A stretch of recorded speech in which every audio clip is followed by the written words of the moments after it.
Good evening. A woman is lucky to be alive after strangers made a remarkable rescue in Wollongong. The woman was found on the rocks with serious injuries to her chest, head and legs.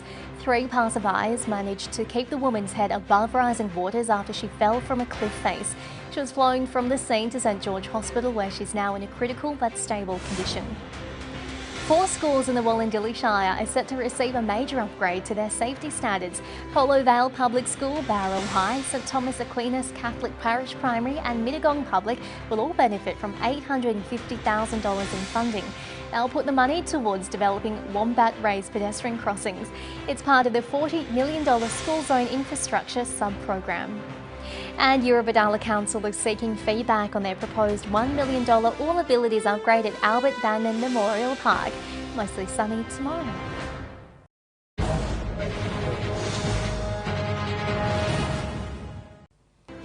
Good evening. A man and woman have faced court today after an alleged crime spree across Wollongong. Off-duty police officers spotted a green Holden Commodore on Raglan Parade this weekend, believed to be linked to a number of dangerous driving incidents and petrol thefts. A couple was seen leaving the car and entering a hardware store. Those officers followed them inside and arrested the pair in the shop's aisles. Upon a search of their car, police found a double-barrel shotgun, drugs and other stolen items. The man and woman, both in their 20s, now face a combined 19 charges. And students in Ballarat and Corangamite could share in nearly $80 million in a last-ditch commitment during the final week of the federal election. The money will go towards the expansion of the Coalition's Sporting Schools program. Victorian Senator Sarah Henderson says it could identify future athletes for the home ground Commonwealth Games. Showers in Wollongong.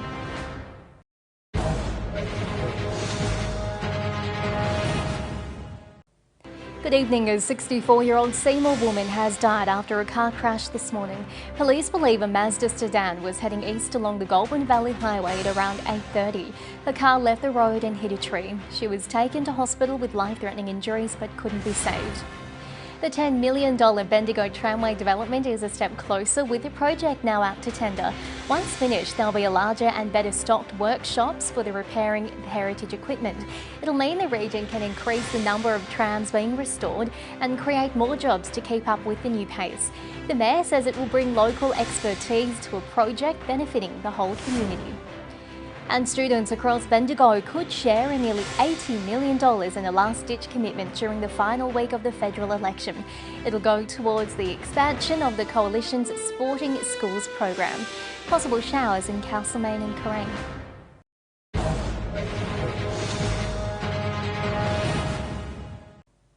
Good evening. The fake call flute ads depicting independent Senate candidate David Pocock as a secret Greens member has been found to be in breach of the Electoral Act.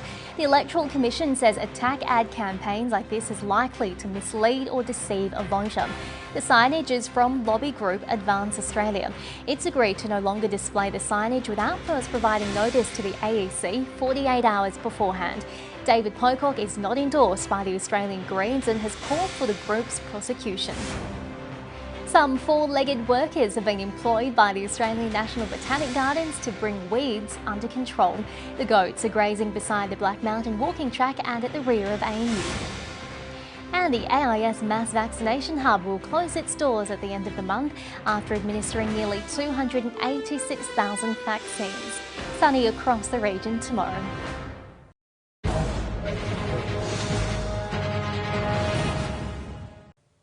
Hello again. Gippsland's rail construction boom is set to begin in June. Works will include level crossing upgrades and drainage improvements between Bunyip and Longwarry.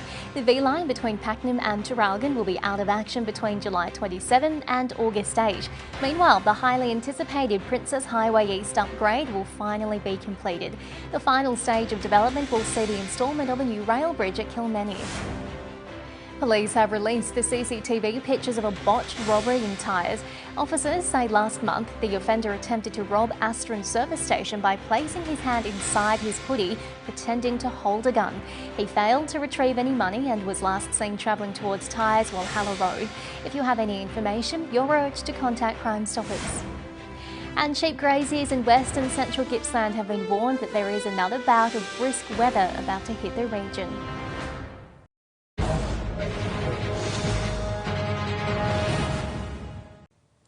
Good evening. 4 teenagers have now been charged over a police pursuit involving 4 stolen vehicles across Newcastle and Lake Macquarie.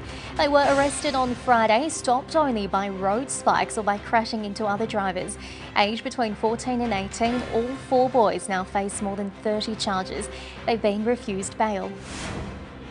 More than 15,000 people have attended the record-breaking launch of Singleton's Firelight Festival at the weekend. It's been dubbed a big success for the local economy, with festivities continuing this week. The council director says it's a dazzling night of lights, music and local food and wine. And the Newcastle Knights have confirmed winger Edric Lee will leave the club at the end of the 2022 season. He'll join new franchise, the Dolphins, on a multi-year deal. The club says Lee told his fellow teammates today and wants to finish the year with the same energy.